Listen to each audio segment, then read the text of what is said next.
The text message arrived while I was reviewing tenant applications at my office. Family Thanksgiving at our house this year.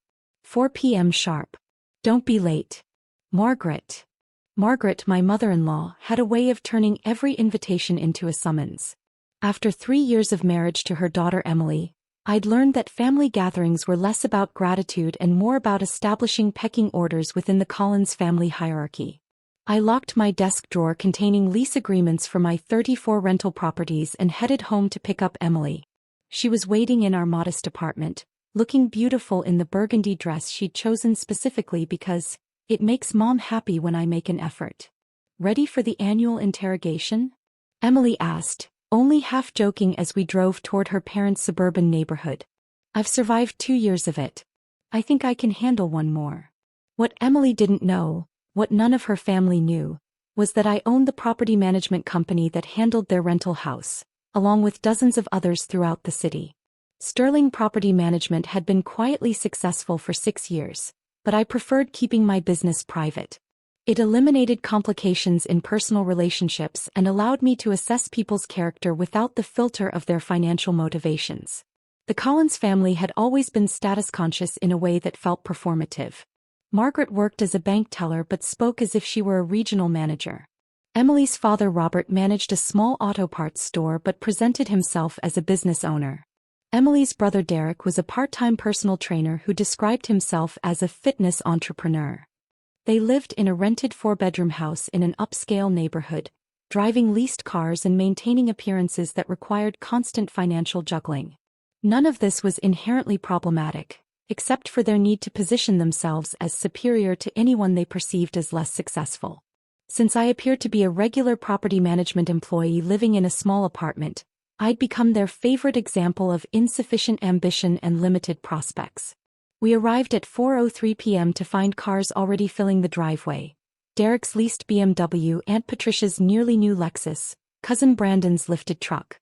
I parked my reliable Honda Civic behind the garbage cans, maintaining my role as the family's cautionary tale. There's the renter, Derek announced as we entered the foyer, his voice carrying the fond condescension reserved for amusing family failures. Still living in that tiny apartment downtown? Still enjoying the convenience of urban living, I replied, hanging my coat in the closet. Margaret emerged from the kitchen wearing the forced smile she reserved for greeting people she tolerated rather than welcomed. James, so good of you to join us. Emily, darling, you look lovely. The message was clear. Emily was family, I was a guest whose attendance was noted rather than celebrated. The house smelled like turkey and Margaret's signature passive aggression. Family members clustered in the living room, catching up on gossip and comparing recent purchases. The conversation followed predictable patterns. Who'd gotten promoted, who'd bought new cars, who was planning expensive vacations. Brandon just put an offer on a house, Aunt Patricia announced proudly. 3 bedrooms, 2 baths, beautiful neighborhood. Brandon beamed at the recognition. At 28 he'd finally scraped together a down payment for a starter home, an achievement the family was treating as evidence of superior life planning. That's wonderful, Emily said genuinely.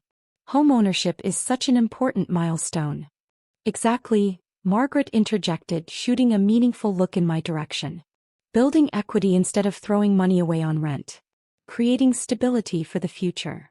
I nodded politely, having learned that defending renting as a valid lifestyle choice only provided fuel for lectures about real estate investment and building generational wealth. Derek joined the conversation with the enthusiasm of someone who'd watched several property investment YouTube videos. The thing about renting is you're basically paying someone else's mortgage. You're making them rich while building nothing for yourself. It's fine for college students, Robert added, but eventually you need to think about building something permanent. I sipped my beer and maintained neutral expression, curious about where this was heading. The family's financial advice sessions were always entertaining, especially since their own fiscal decisions suggested limited understanding of wealth-building strategies. Dinner was served with the usual production. Margaret's best china, carefully arranged place cards, formal dining room reserved for special occasions. I found myself seated between Emily and her 12-year-old cousin, safely away from the adults' table where important family business was discussed. The meal progressed through standard holiday conversation topics. Work updates, neighborhood gossip, political opinions carefully modulated to avoid genuine disagreement. But as the wine flowed and comfort levels increased, the conversation inevitably turned to the subject Margaret had clearly been preparing all evening. "James," she said during a lull in conversation, "Emily mentioned you're still renting that little apartment downtown. Have you given any thought to buying a place?" The question wasn't casual inquiry. It was the opening salvo in a coordinated campaign. I could see Emily tense beside me, anticipating the familiar pattern of her family's helpful advice. "We've discussed it," I said diplomatically. "The apartment meets our needs right now." "But it's so small," Margaret continued. "And expensive, I'm sure. Downtown rent prices are outrageous. You could probably get a mortgage payment for less than what you're paying in rent." Derek nodded sagely. "Plus you'd be building equity instead of just throwing money away." Robert joined the offensive. "A man needs to think about providing stability for his wife. Emily deserves a real home, not some temporary rental situation." I felt Emily's hand touch mine under the table, a small gesture of support that reminded me why I tolerated these gatherings. "Real estate is the foundation of financial security," Aunt Patricia added. "People who rent their whole lives never build wealth." Margaret's expression suggested this was exactly the opening she'd been waiting for. "That's what worries me about Emily's future. She's 32 years old, married to someone who doesn't seem interested in building anything permanent." The room fell quiet except for the soft clink of silverware against china. Even the 12-year-old seemed to sense that adult drama was unfolding.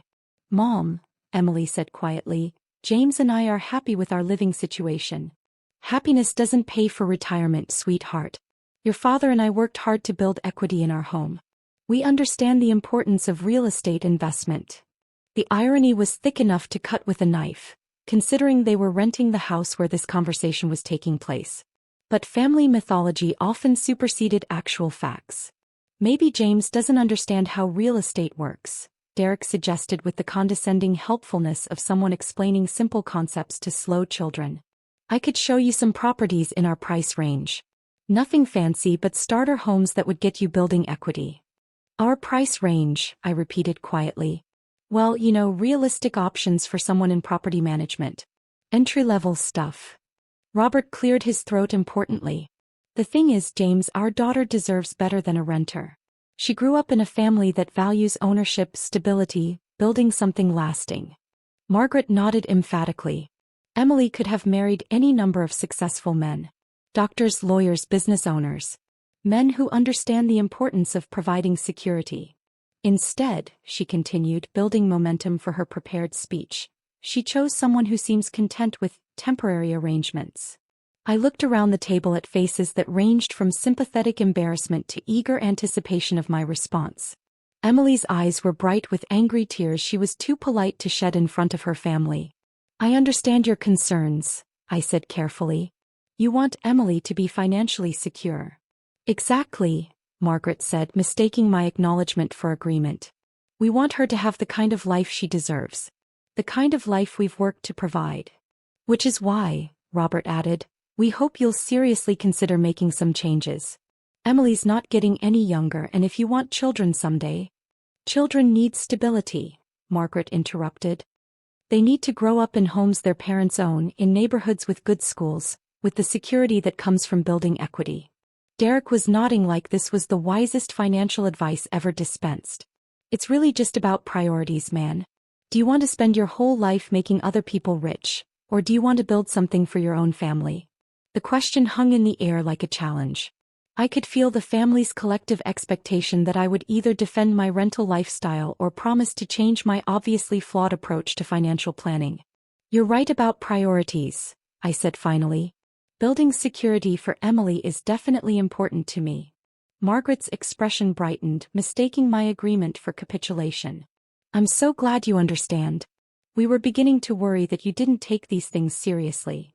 "Oh, I take real estate very seriously," I assured her. "Good," Robert said. "Because a man who can't provide basic homeownership isn't ready for marriage, in my opinion." "A renter will always be at someone else's mercy," Aunt Patricia added. "Landlords can raise rent, refuse to renew leases, sell properties. Tenants have no control over their housing situation." I nodded thoughtfully. Landlords do have a lot of power in those relationships. Exactly, Margaret said triumphantly. Which is why homeownership is so important. You need to stop making excuses and start taking action. Emily had been quiet throughout this exchange, but now she spoke up with barely controlled anger. Mom, you're being incredibly rude. James works hard and our living situation is none of your business. It becomes our business when our daughter is married to someone who won't provide basic security, Margaret replied. Emily, you deserve a husband who can buy you a real house. What exactly defines a real house? I asked, genuinely curious about her criteria. Something permanent, Derek answered. Something you own instead of rent. Something that builds equity and provides stability. Something like this house? I gestured around the dining room. Exactly, Margaret said proudly. Robert and I understand the importance of real estate investment. We've built equity in this property for 8 years. I paused, looking around the table at expectant faces waiting for me to acknowledge their superior financial wisdom. That's interesting, I said slowly. Because according to my records, you've been renting this house for 8 years, not building equity. The silence was immediate and complete. Margaret's fork stopped halfway to her mouth. Robert's confident expression flickered with confusion. What do you mean? Derek asked. I mean your rent checks come to Sterling Property Management every month. Have for 8 years. Along with the late fees when payments arrive after the 5th. Margaret's face went through several color changes as she processed what I'd said. That's impossible. How would you know about our rent payments? Because I own Sterling Property Management. This house along with 33 others throughout the city. The revelation hit the table like a physical force. Derek dropped his fork with a clatter. Aunt Patricia choked on her wine. Robert stared at me as if I'd announced I was actually an alien visitor. You can't, Margaret whispered. You work in property management. You rent an apartment. I own a property management company. I choose to rent an apartment because I travel frequently for business and prefer investing my money in properties rather than personal residences. Emily was staring at me with a mixture of shock and something that might have been admiration. You own this house? I own this house, I confirmed. Purchased it as an investment property 9 years ago. Your parents have been excellent tenants, generally speaking. The word tenants seemed to hit Margaret like a slap. But you said, you never mentioned. You never asked what I did for work. You assumed I was an employee rather than a business owner, and I saw no reason to correct that assumption. Robert found his voice, though it came out strangled. How many properties did you say you own? 34 rental properties. 12 single-family homes, 18 duplexes for small apartment buildings. Total portfolio value approximately $12.7 million. The number seemed to physically impact the family. Derek's mouth hung open. Aunt Patricia had gone completely pale. This is impossible, Margaret insisted. If you were wealthy, you'd live differently. You'd have a nice car, expensive clothes, a big house. I have a reliable car, quality clothes, and I can afford any house I want. I choose to live modestly because flashy displays of wealth don't interest me. I looked around the table at faces struggling to process this information. The apartment Emily and I share downtown? I own the building. We live there because it's convenient and because I prefer investing surplus income in additional properties rather than personal luxury. Just then the doorbell rang. Margaret jumped as if she'd been shot, still reeling from the revelations about my business ownership. I'll get it, Robert mumbled, clearly grateful for any excuse to leave the table. We could hear voices in the foyer, then Robert's footsteps returning with increasing speed. Margaret, he called from the doorway, his face ashen. There's someone here to see us. Behind him appeared a woman I recognized as Karen Martinez, my assistant property manager who handled tenant communications and payment processing. Mr. and Mrs. Collins, Karen said professionally, I apologize for interrupting your dinner, but we need to discuss your overdue rent payment. Margaret looked like she was going to faint. Overdue. Your November payment was due on the 1st with a grace period until the 5th. Today is November 23rd and we still haven't received payment. According to our records, this is the 4th late payment this year. Derek was looking back and forth between Karen and me with dawning comprehension. Wait, she works for you? Karen manages day-to-day tenant relations, I confirmed. including payment collection and lease enforcement. Karen continued her professional presentation, unaware of the family drama she'd interrupted. Mr. and Mrs. Collins, your lease includes a clause about chronic late payments. 4 late payments in a calendar year triggers a lease review process. Robert slumped into his chair. We can pay tomorrow. I just need to transfer some funds. That's what you said last month, Karen replied, consulting her tablet. And the month before. Sterling Property Management has been very patient, but we need to see consistent on-time payments going forward. Margaret was staring at me with an expression I couldn't quite read. Horror, embarrassment, and perhaps the beginning of understanding. Karen, I said quietly, this is my wife's family. Perhaps we could discuss payment arrangements after dinner. Karen's professional demeanor flickered with surprise. Of course, Mr. Sterling. I didn't realize. I'll wait in the car. As Karen left, the dining room fell back into complete silence. The Collins family was processing not just my wealth revelation, but the mortifying reality that their landlord had just witnessed their lecture about my supposed financial inadequacy. You're Sterling, Emily said slowly. Sterling Property Management. James Sterling, I confirmed. I've been using my middle name socially since college. Seems simpler than explaining the business connection. Margaret found her voice, though it came out as barely a whisper. How long have you known we were your tenants?